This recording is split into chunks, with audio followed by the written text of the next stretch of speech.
Thank you. Welcome, Scott McKeen, to the stage. We're delighted to have you here.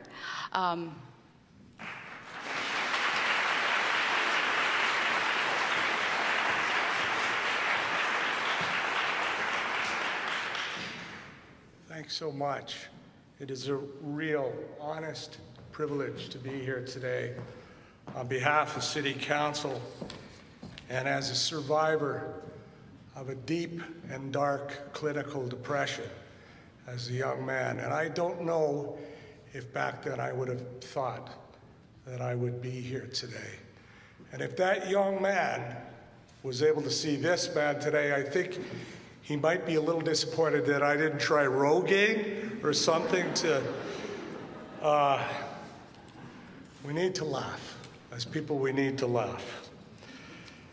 You know, I think as a society, we've come some ways in terms of how we think about mental health and suicide.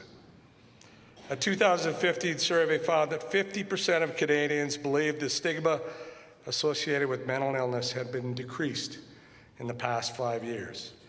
And with access to resources like those provided by the Canadian Mental Health Association and campaigns like Bell's Let's Talk, we're increasingly aware of the options available for those who struggle with mental health issues. But the simple fact remains, we have a lot more work to do around stigma.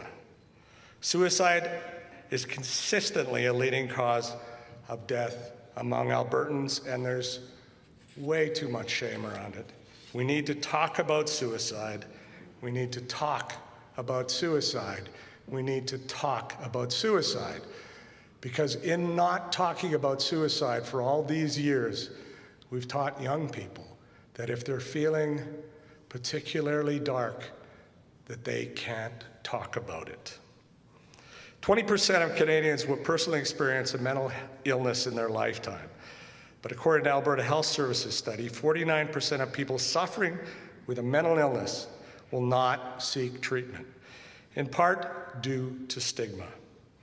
And we know that without treatment, some of those individuals will go on to attempt suicide. This is indeed a mysterious barricade, an enormous obstacle created by fear and misunderstanding that leads to suffering and loss for everyone involved, the individual, their family, their friends, and their community. Not far from here, there's a bridge with a different kind of barricade now on it, albeit an imperfect one. Tonight, that bridge will be lit up in honor of World Suicide Prevention Day. I'd like to thank the Canadian Mental Health Association and all the organizers and volunteers who helped make this event possible out of Edmonton. Thank you for your ongoing efforts to support those who are suffering with mental illness and those who have been affected by mental illness and suicide. And in honor of World Suicide Prevention Day, I'd like to present this proclamation I have with me to Elizabeth Turnbull on behalf of the Mayor. I am going to read the proclamation now.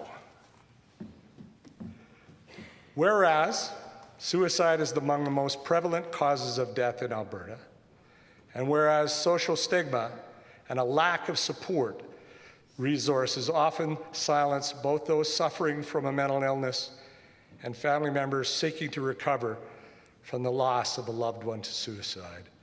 And whereas the mysterious Barricade Concert Society raises awareness of mental health issues and suicide, providing hope to Canadians across the country, and whereas we all share the responsibility of lifting the stigma of suicide and mental illness and of reaching out to those affected.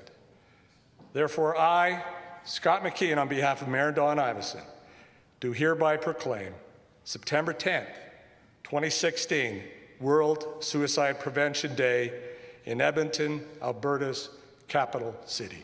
Thank you so much. Is Elizabeth here?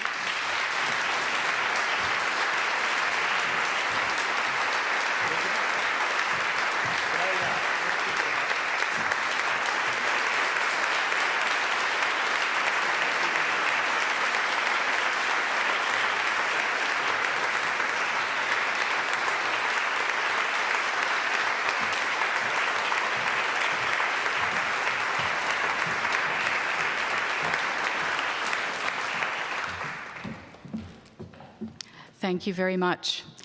Next, we will hear the Bel Canto Women's Ensemble. The Bells, as they're affectionately called, are part of Cantillon Choirs, an Edmonton-based choral organization dedicated to providing a quality and dynamic choral experience to people from age 3 to older than that. The Bells will be joined by Sherry Steele and a pianist, me.